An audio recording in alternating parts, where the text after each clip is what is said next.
Hi guys, welcome to the last talk of today. And my talk will be about dark sides of Android apps modularization.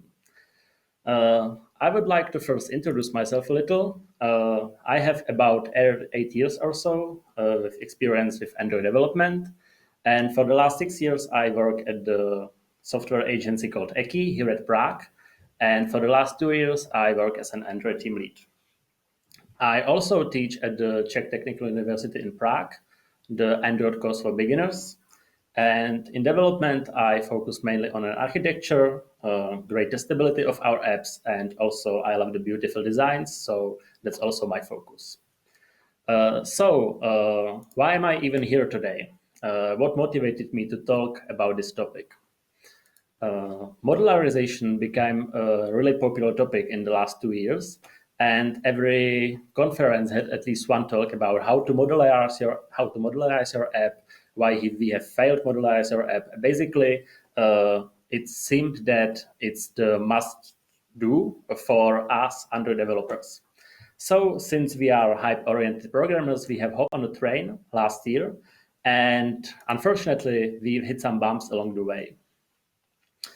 So what we have expected when we start to modularize our app. The first thing that we have expected is faster build times. Everyone says you that basically once you modularize your app, it will be much quicker to build your app due to the smaller modules, greater parallel configuration, and so on. The second thing we expected was that our application architecture would be much improved because we will separate the functional pieces into a separate module, and it will lead to less coupling between those features. And the last thing was that the instant apps / dynamic features were big apps once some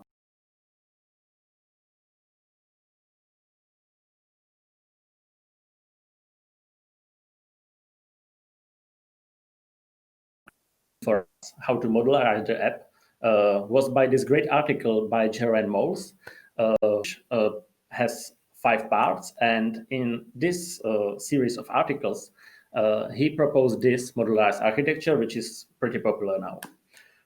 Basically, he separates the application to the 3 layers, where at the top we have the application module, which is basically the module that you have when you have the monolithic application. You have only this module in the most of the cases. But now we have this module that glues together all of the other modules and produce the final APK that you will upload to the store or to the device and so on. The second layer are the feature modules. These features are independent functional pieces that does not depend on each other, and they does not depend on each other like in functional way or in a Gradle way. This module does not have the implicit dependency on each other. And the last layer, the bottom one, are the libraries. Basic library is something that is used by multiple features and is some small functional logic that supports of these features. So for example, I have here some features for events and contacts, and it's something that I work on one of my latest apps. And basically events like this mdevcamp conference, it's the event, and contacts are the people that I have met on this conference. So there is some relation between these two features. I will mention these features multiple times here because it's much easier for me to talk about this like real-life examples.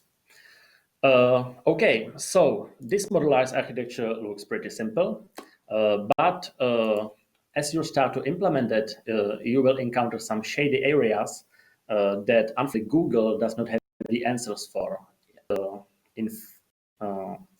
But unfortunately, community answers, but have answers, and basically that's because that these answers does not exist because there are no like bulletproof solutions that will solve all of your problems.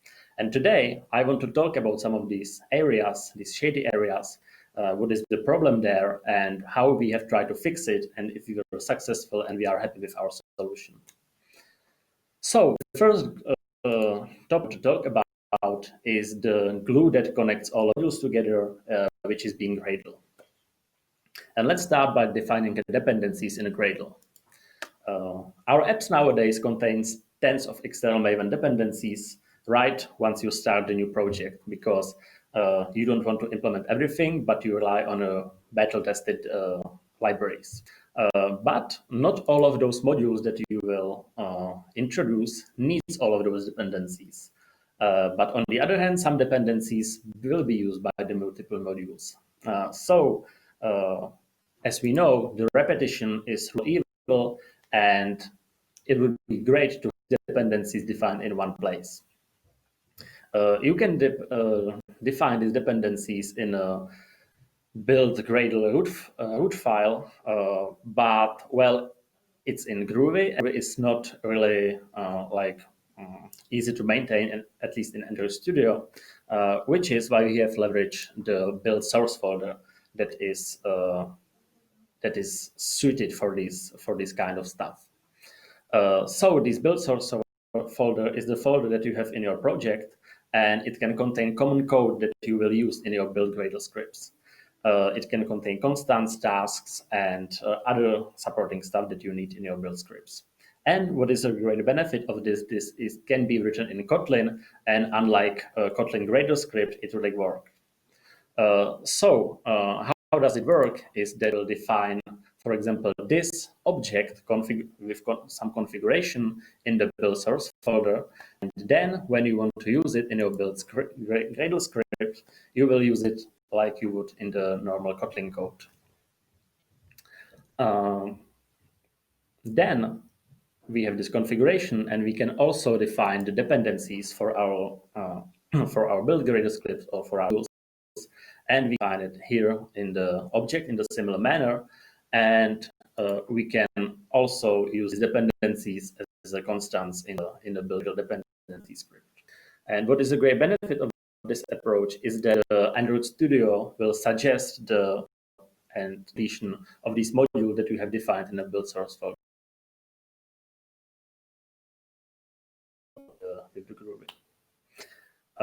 The main disadvantage of this approach is that the Android Studio version check is not available. There are some plugins for that, but they force you to bend your structure of these files to match the one that the plugin expects, which is not really suitable for us to bend our architecture in a sense around some plugin that will check the new versions of the Maven dependencies. So unfortunately, we check the versions manually each sprint or so. So that's the biggest disadvantage of this approach. Another thing I want to talk about is the shared Gradle scripts. Basically, once you have multiple modules, a lot of your build Gradle scripts will be completely the same. You will have the Android default configurations, maybe some maybe some compile options, applied plugins, and so on. And as I was saying, it's not really good to repeat yourself. So it would be great if we could extract this common code, and this common code could be applied to all of your build Gradle scripts.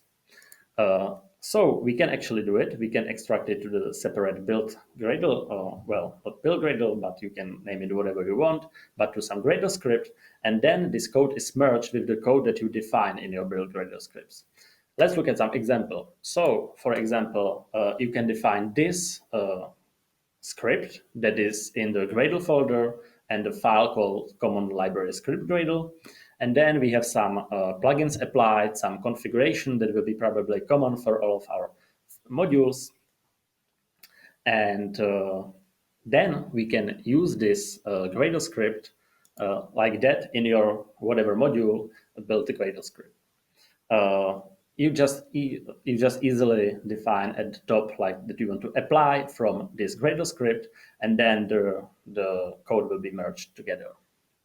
How it will be merged, we can show here, because, for example, this common Gradle script contains the product flavors that will be applied to each of your module. For example, for the API environment, when you want to distinguish between dev API and production API, you will define these production flavors.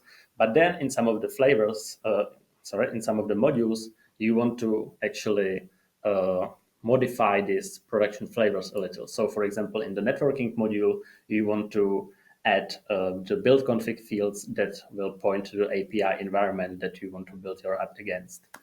And this will be merged together, and the code that you will write to your module build script will have the higher priority than the code that is inside the common library script. It's great to extract this to the separate build Gradle script. Next thing about Gradle I want to mention are the build variants. Suppose this example architecture where we have one of the feature modules, for example, called events, and then we have some networking library module and a navigation library module. And now we want to introduce the distinction of our app based on the API environment, as I was talking about a minute ago. So we will introduce these production flavors, and they will define the base URL for your API environment. And what modules actually care about this flavor? Well, definitely the application module cares about it, because you will control how your application will be built with this module. And then probably the networking module, because it will contain the build config fields with the actual API URLs. So if we list all of the variants next to the modules, we will see that only the two, the application module and the networking module, have these 4 variants, and the events feature module and library navigation module contains only the 2 build type variants. So when you will build your application with the command like assemble diff API debug, you will encounter this unfortunate error that will tell you that the module events does not know how to build the module networking, because it does not know what variant to choose. There is multiple solutions for this problem. But the problem actually is that as the Gradle puts together a task that he needs to build your application, there is some task about the building of the events feature module, but it does not know anything about the application module. So he really does not know what variant of the networking module he should choose. So the multiple solutions exist.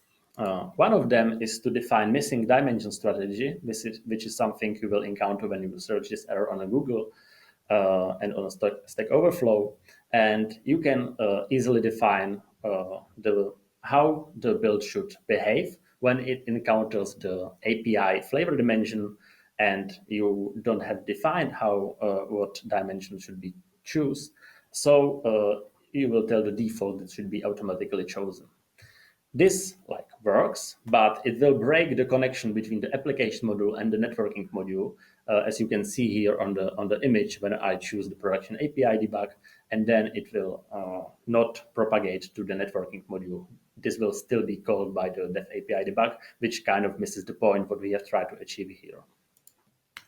Another way is to define these production flavors for all of the modules.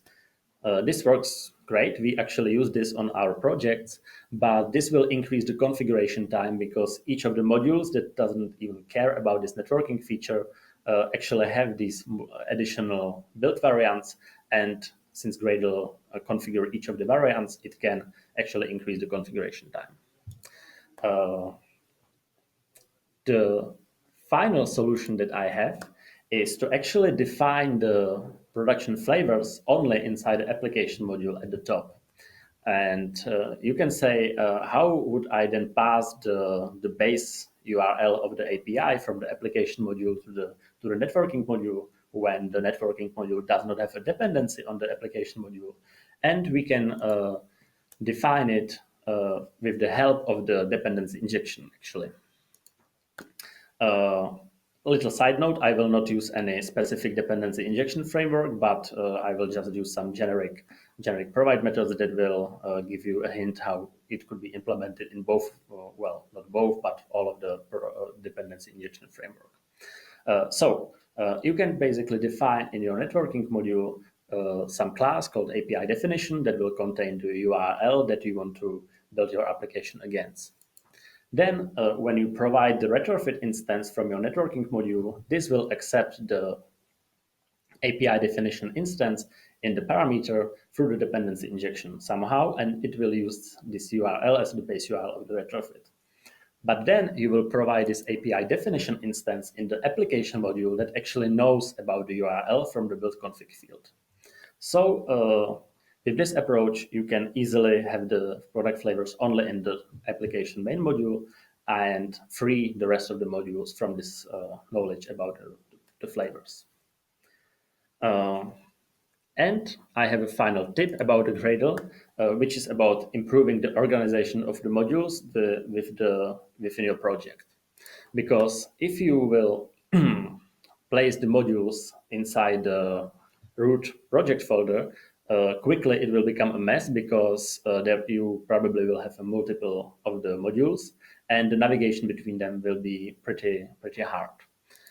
And you can easily improve this organization by introducing folders, for example, for the features and the libraries, which kind of matches the architecture that we've tried to follow for the modularization. And then you can easily navigate between these features, between these modules within the project structure. You now need to prefix every time you will reference this module with the folder that it lies in. So, for example, if you somehow implement, if you define dependency on a module networking, you will now need to prefix it with the libraries networking. And also the pro tip, if you don't want to create a module and then move it to this folder yourself, you can let the Android Studio do it for you, and you can do it by prefixing with the folder you want to place your module in before the module name in this dialog when you create a new folder, new module in the Android Studio. So that was all about Gradle I wanted to say, and now I want to talk about code sharing. Our apps nowadays, our apps try to at least follow the Uncle Bob's clean architecture. If you've ever heard the term clean architecture, you have definitely saw this onion diagram. I want to introduce our approach to the clean architecture, where I have a little different diagram that will split our application to basically three layers. We have the presentation layer, which controls how our data displayed to the user, and that's implemented by fragments, view models, activities, views, and so on. Then we have the domain layer, which contains the core business rules of our applications that probably does not know anything about Android and is completely unrelated to the other layers. And then we have the data layer, which controls how the data are stored. For example, we have the remote data source here, which is backed by the retrofit API, or we have the local data sources, which can be backed by shared preferences or by room.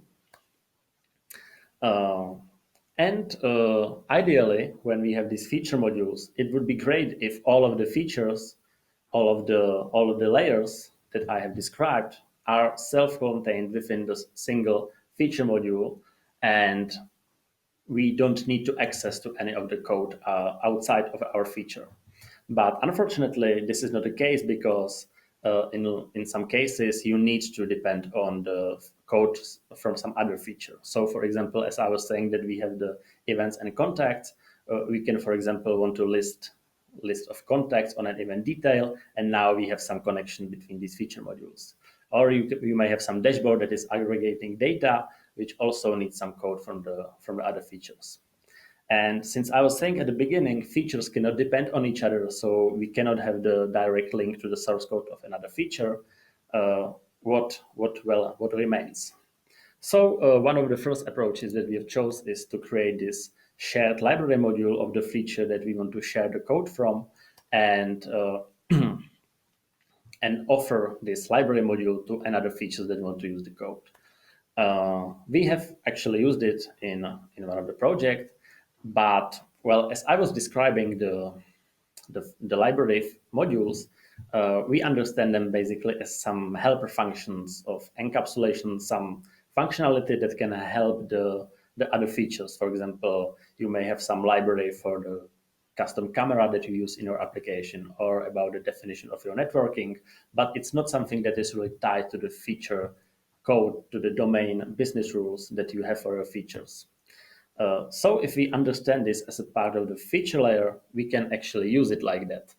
So we have gone full modularization approach, and we have split this single feature with the context to the 4 submodules, basically, where each of them contains the code that belongs to each of the to each of the layer that I was describing earlier from our clean architecture approach. This is probably the most clean solution because now each module contains only the code belonging to its layer, and the presentation code does not know anything about data code. So I don't know in my fragments anything about the entities that are transmitted through the API, and which actually you cannot overcome due to the Kotlin visibility modifiers. The modifier internal protects the code from leaking outside of the module, but once you are still inside one module, you see all of the code that is defined there unless you define it private, which is not really suitable in most of the cases. So we were pretty happy with this solution, but then it has also several drawbacks. This breaks the precondition that the features cannot depend on each other, and actually you can create cyclic dependencies once you start to depend from one of these little modules to another, and you may have a problem at the moment. Also, the biggest pain with this approach is that the overhead of having 4 modules per single feature is pretty huge because it will increase your build time and configuration time a lot, and you need to maintain all of these modules and think hard where you should put any code.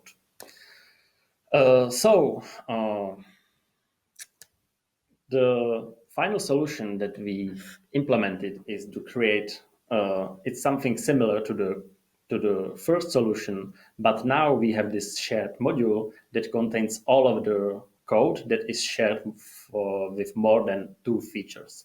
So it's not tied to the single feature, or for example, for the context, as I was describing earlier, but now this module also contains code that is shared across multiple features.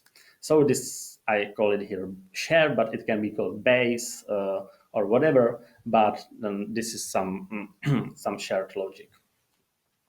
And also, if you discover that there exists some coupling, some tight coupling between these 2 features, probably you need to rethink about your architecture, and probably these 2 features are maybe a single feature. So maybe you can actually merge the code to the single feature module, and then you don't have a problem with sharing the code between the features.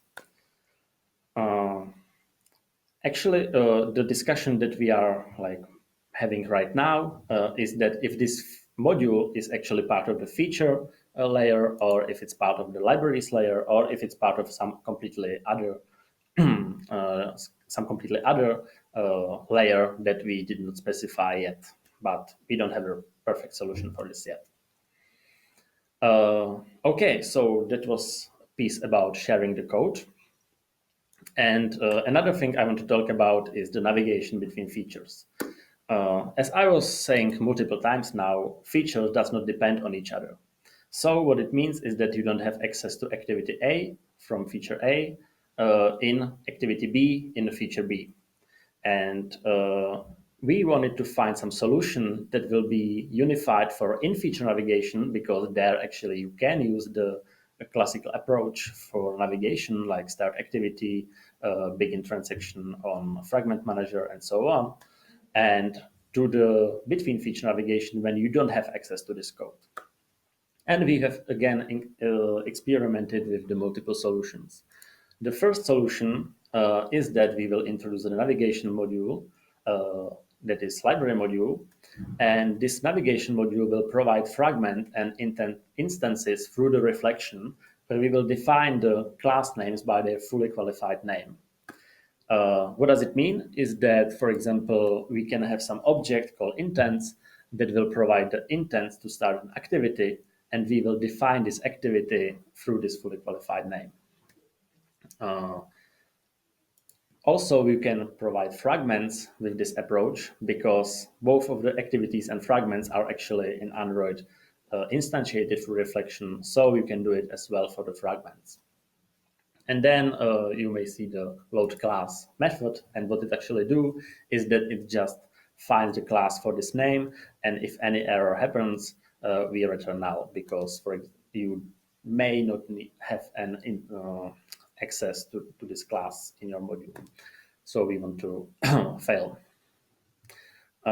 Okay, so this solution has the benefits that you can use the standard navigation methods for starting activities and begin transactional fragment manager, as I was saying, but it has also some drawbacks.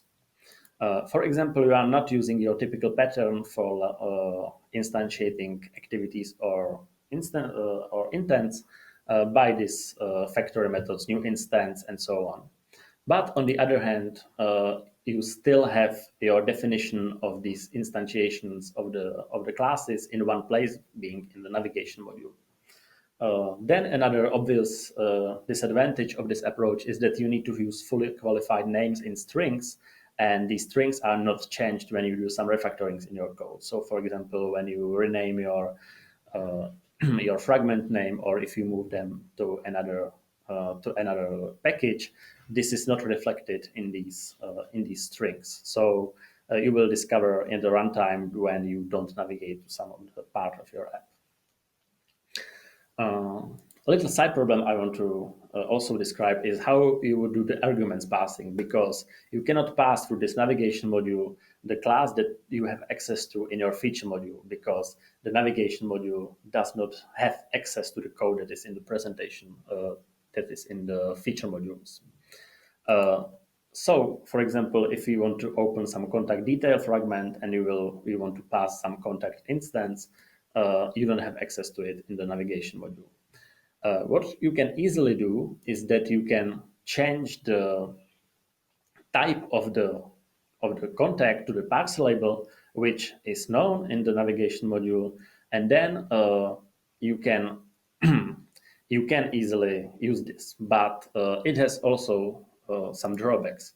But it's the easiest solution because you don't need to introduce any other classes, and basically you just name it parse label and that's it.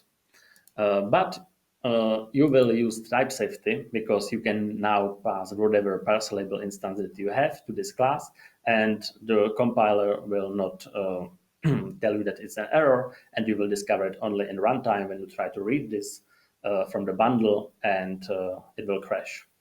On the other hand, type safety is always lost when working with bundles, but with this you are not protected in any way.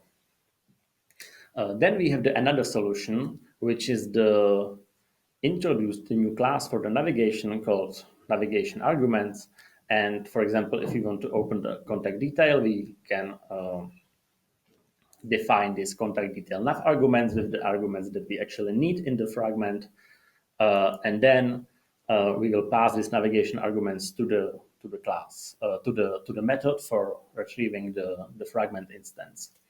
And this navigation class, this navigation arguments class, is defined in the navigation module, which means that the code for generating fragments has access to it. And now we can read this in the contact detail fragment, this navigation arguments, and we can use this little extension that will read it from the arguments as a parse label instance.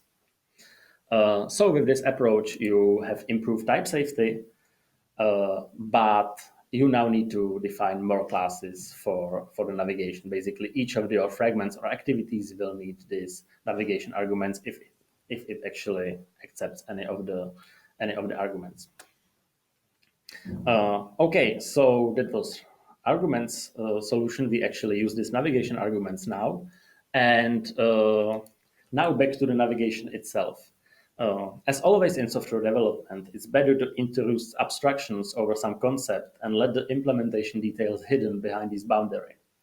And we have tried to apply this also to the navigation and free the fragments, activities, maybe view models from knowing how to navigate. which is why we have created this navigator interface that will contain the navigation method that the application will use. And then when we have this navigator interface, we can somehow inject it into our fragments or whatever class you want to navigate from. And then through this navigator, we will just call the method that we want to navigate. And we don't know how it is implemented, but we will just care about that we want to navigate.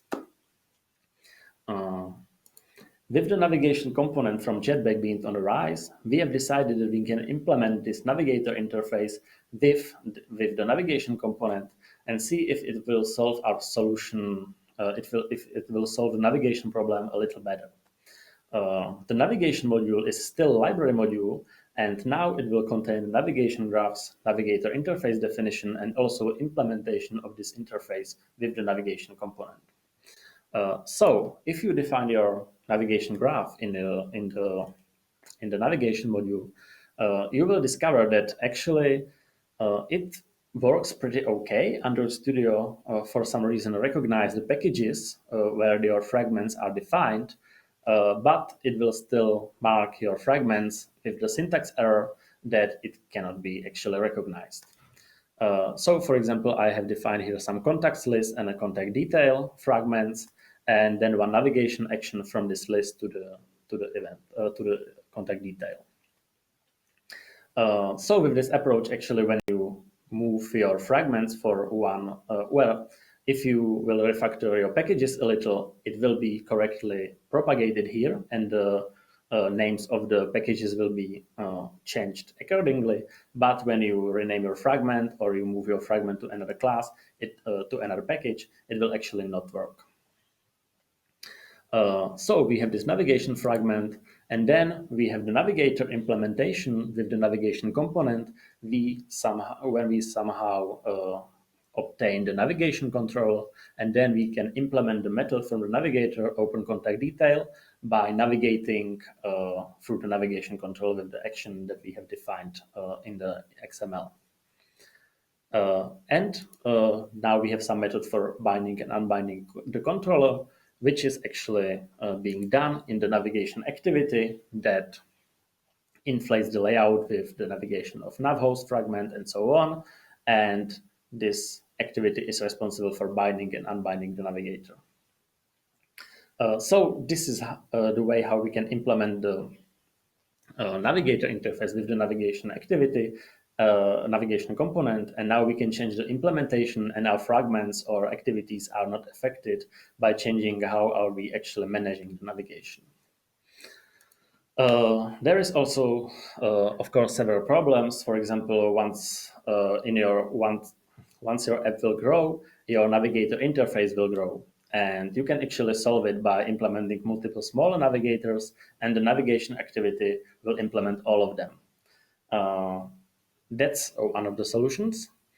And another problem is that when your application contains multiple activities, it's with navigation component, it's pretty harder than when your application is actually a single activity. You can solve this by implementing multiple navigation graphs with multiple navigation activities, but it's a little bit more work to do. We have actually blog posts coming about this, and you will read about the details there, because I could spend an hour here talking about only this solution. Okay, so that was navigation, and the next topic I want to talk about is the database, how we have solved the database. We use Room as our database library, and Room does not have any native support for the multi-module projects. And what this means is that you need to define your Room database class, where you need to define all of your provided DAOs and all of your entities that your Room will contain as the tables.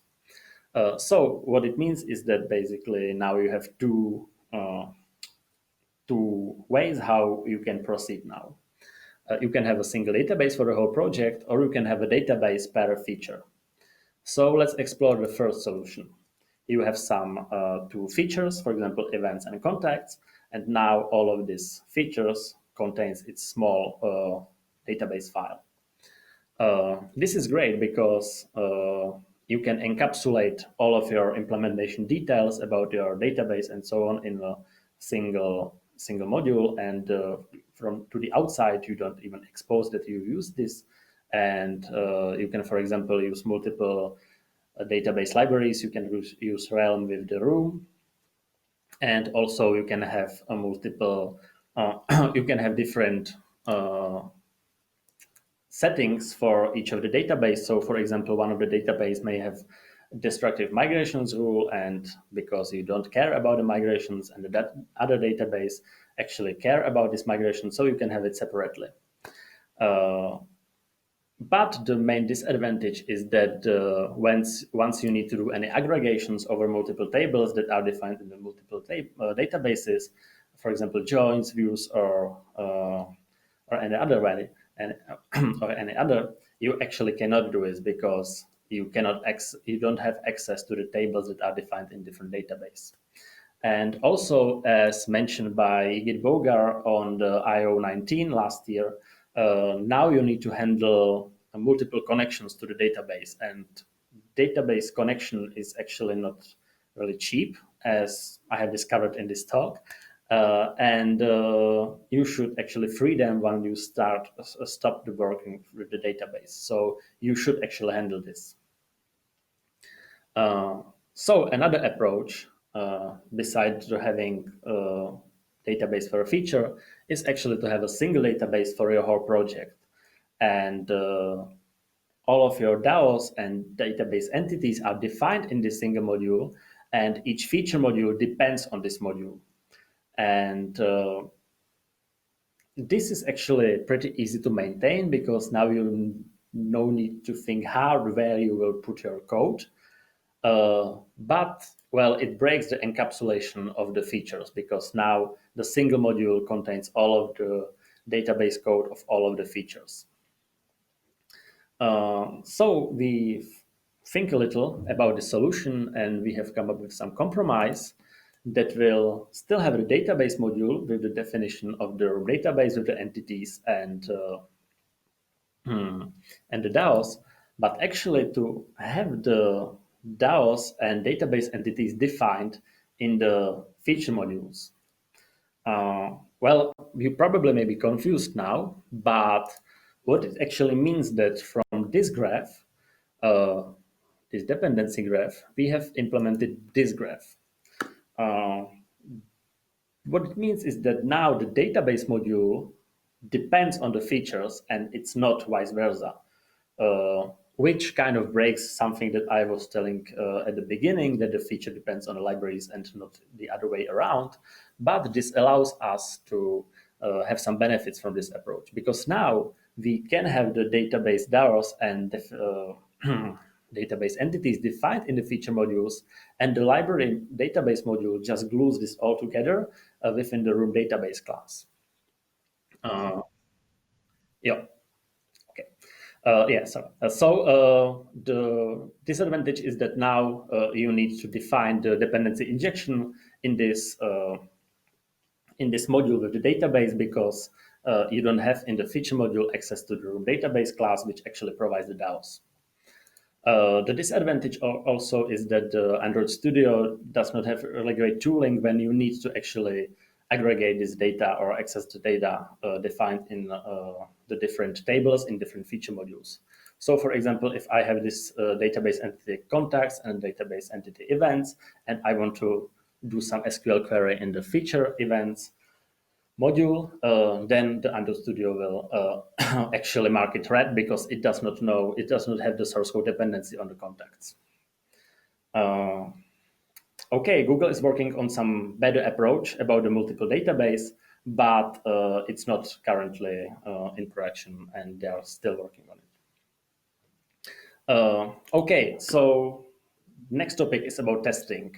And what is there to say about testing, right? You just write tests, but as with everything in modularized architecture, there are some obstacles.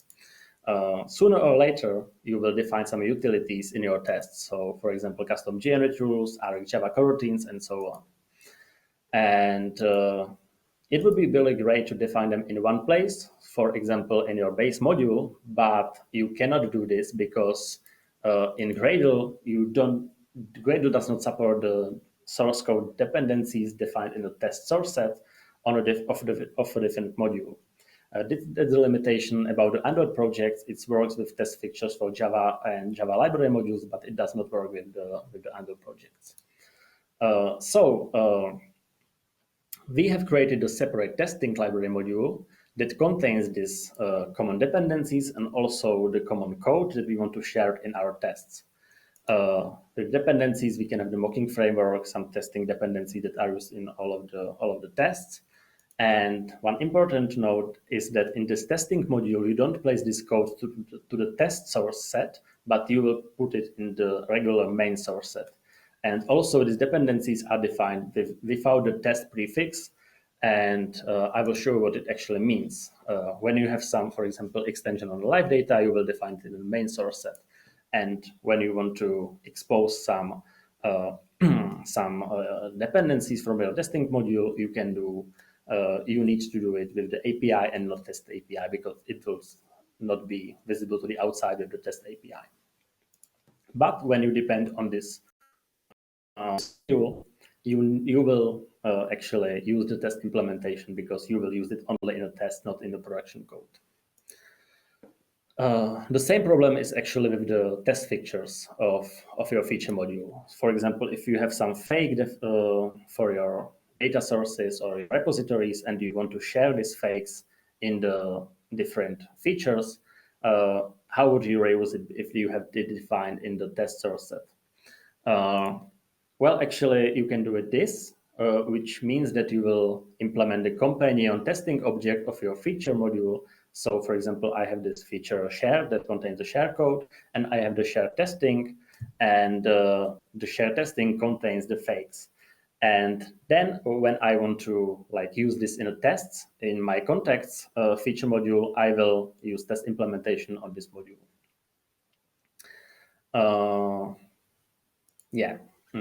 I will probably skip this because of the time, and I will talk about the last topic, which is the networking. Basically, it's probably simplest problems that we had, and we have introduced the networking library module. I was talking about it a little bit earlier, and the networking library module contains the definition of OK HTTP client, Moshi setup, retrofit, and so on. And the feature modules contains the retrofit API definition, also with the transfer object that are being transferred to API. So for example, login request, login response, and well, the entities that are converted to the JSON. So this is easy, but sometimes your networking layer is generated for you. For example, if you use gRPC, which we are experimenting with, and also you may have some Swagger code gen. This will generate this code to the single place. And what about this?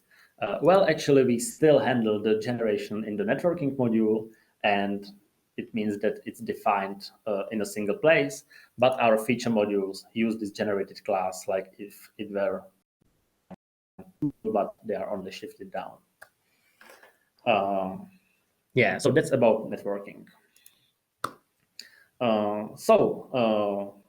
That's it. That was quick, but I probably have spent here much more hours because I did not talk about all of the problems that you have. For example, there is the dependency problem, how you will reuse your resources, if the resources of your application should be in the single module or into each of the feature modules and so on. So I will talk about it in some probably other time. And I want to summarize my talk a little here. The question I'm asking myself and other people from the team are asking me if I would modularize the new app, if I would start on it right from the beginning. And well, the answer is probably yes, but I would not modularize the features itself. I would probably just introduce some libraries that I have introduced even here today, And then I would have probably only one feature module, and I would focus on a great architecture of this module that could be split it into multiple modules in the future. Feel need for it, because probably maybe your application will not grow to such extent that you will benefit all of the stuff that the modularization brings. Also, it's much easier for basically everybody, juniors or also seniors, as they don't have to think out how to split the code into modules and where to put which code. Another question is if it actually was worth it, if we have learned anything. And I need to say that definitely yes, because our architecture became much better because of this, because as we needed to separate the functional pieces, we have and we are much happier with the architecture now.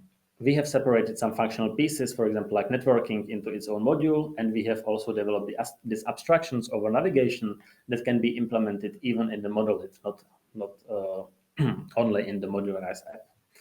And also we have understood Gradle a little bit more than before, but well, it's still Gradle, so we don't know everything about it.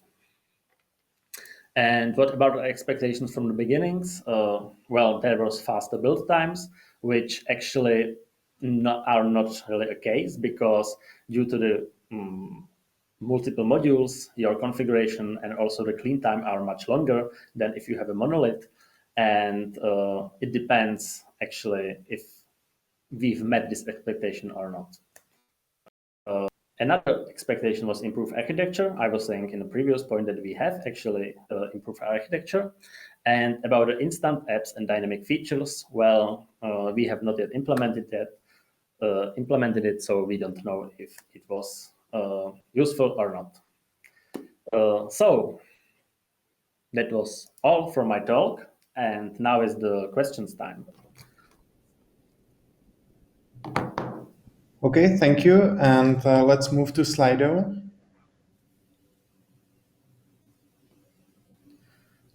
So I see the 4 questions here, and I will start with the first one, which is, what's the benefit of abstracting navigation library? Is already pretty abstract. Well, we have started to with this abstraction of navigation before we have even started to implement it with the navigation component. What it means is that we actually can use behind the navigator interface still the old solution that we have used before. And also, when we have decided to change somehow the navigation implementation details, we will just change it in the abstraction and not in the fragments or any place that use this navigator. We can discuss it later, probably in the speaker's corner. Second question is, it looks you need complex solutions for complex problems caused by modularization. Is modularization even worth it for medium-sized project which not constrained by the slow build times? Yeah, I think that I have answered it in my summary, and I think that well, as I was saying, I would probably focus more on the great architecture of the monolith or semi-monolith application, and then modularize later when you actually feel the need for it. Another question is how to share build Gradle configuration for all the modules. If you have many modules, it's a big code duplication. Yeah, I was talking about it at the beginning. You can basically introduce this file called common Gradle that contains the common stuff for all of your modules, and then you can apply this code at the beginning of your build Gradle script, and it will apply everything that we have defined in this common Gradle script. I will post the slides later, so you can see at the beginning how it can be implemented. Yeah, and another question is, how would you deal with DI dependency injection in multimodular architecture? Well, actually, we use Coin for our application, and well, what we do is that each of our modules will define list of the Coin modules the naming is a little misleading here because you have modules in Gradle and modules in Coin, but each of these modules will provide a list of the Coin modules that it will provide, and we then tie it together in the application module in the application class where we collect all of the Coin modules from all of the Gradle modules, and then we will create a dependency graph in the application class. Okay. We don't have experience with bigger multimodular projects, so I can't really say much about it. Thank you, David. So now the speaker is going to the 3D world. You can find him there and speak to him in the speaker's corner. Is next to the registration. And next, we are going to the end of this conference. There will be some lightning talks, really short, interesting talks, and then some closing keynote, and then after party. And last thing, please vote for David's talk. I just enabled the poll in Slido. So if you can please rate there for some feedback for David. And that's all from me. The lightning talks will start at 17:20. That's 5:20 p.m. Prague time, and they will be streamed in all the rooms in the 3D world. So David, thanks a lot for your talk. Yeah, thanks you as well. So I will see you at the speaker's corner. Bye. Yeah. Bye-bye.